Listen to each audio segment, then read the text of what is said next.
This has been my season of stepping into the suddenly. There are seasons where life feels governed by logic and timelines.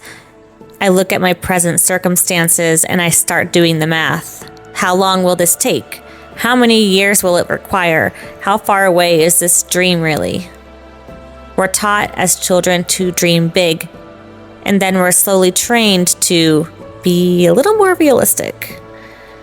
To look at our current life and decide from there how far we're allowed to dream. To let the circumstances of our lives dictate the capacity of what we can accomplish. But we forget. We forget that God does not require time the way humans do. We forget that circumstances do not restrict what He can do. We forget that a word that appears again and again and again through Scripture is a part of our destiny. Suddenly. The Bible is filled with moments where God has shifted lives, identities, and futures in an instant. Not gradually, not logically, but divinely. Here are some of the biblical suddenly moments. Suddenly, Joseph went from a prison cell to the second in command over all of Egypt. One day imprisoned, the next day entrusted with authority over a nation. You can find that in Genesis 41. Suddenly, Esther went from being an orphan with no parents or protection to the queen of Persia, positioned by not lineage, but by purpose. You can find this in Esther 2. Suddenly, David went from an overlooked shepherd to being anointed as a king. Not invited to a meeting, not considered as a contender, he was chosen. 1 Samuel 16. Suddenly, Saul encountered Jesus on the road, and he became Paul. From persecutor of believers to an apostle of the gospel, a life redirected in one moment. Acts 9.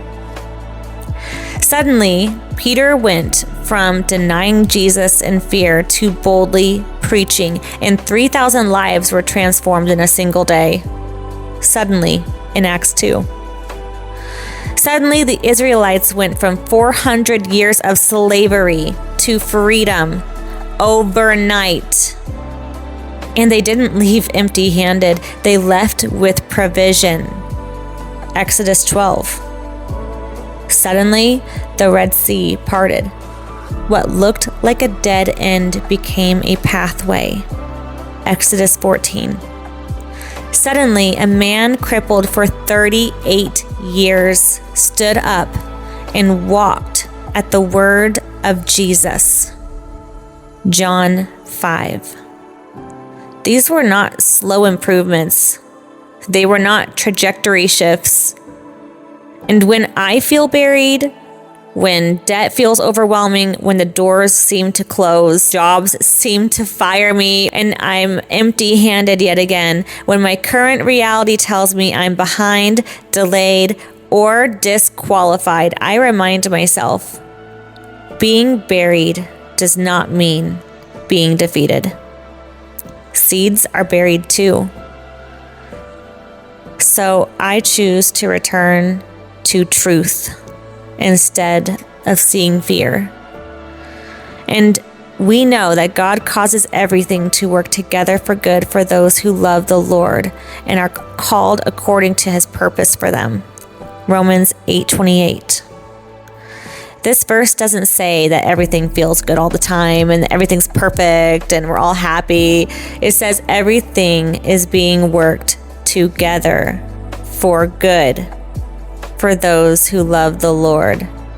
A lot like an affirmation I say every day. Everything is always working out for me because I love the Lord. Together implies orchestration, movement behind the scenes, timing I don't need to control. So I choose alignment over anxiety. Everything is always working out for me. I am aligned with opportunities that are for my highest and greatest good. I am always in the right place at the right time. Opportunities for wealth and abundance flow to me with ease. And I sit with this truth. And I say this truth to myself every day during hard times and during the good times, because something shifts in me. Suddenly, my fears retreat. Suddenly, my faith is restored. Suddenly, my peace comes back into balance. Suddenly, I feel open, receptive. I'm ready to receive. I'm not chasing. I'm not forcing. I'm not striving. I'm not begging. I'm simply just walking forward with quiet confidence because I know who walks with me. Because I know that with God, there's no time restrictions. There are no circumstance restrictions. There is no limit to how quickly my life can change. I may not know the moment, but I do know the pattern of God's love, of God's suddenly, of God's provision. And I trust the God of suddenly.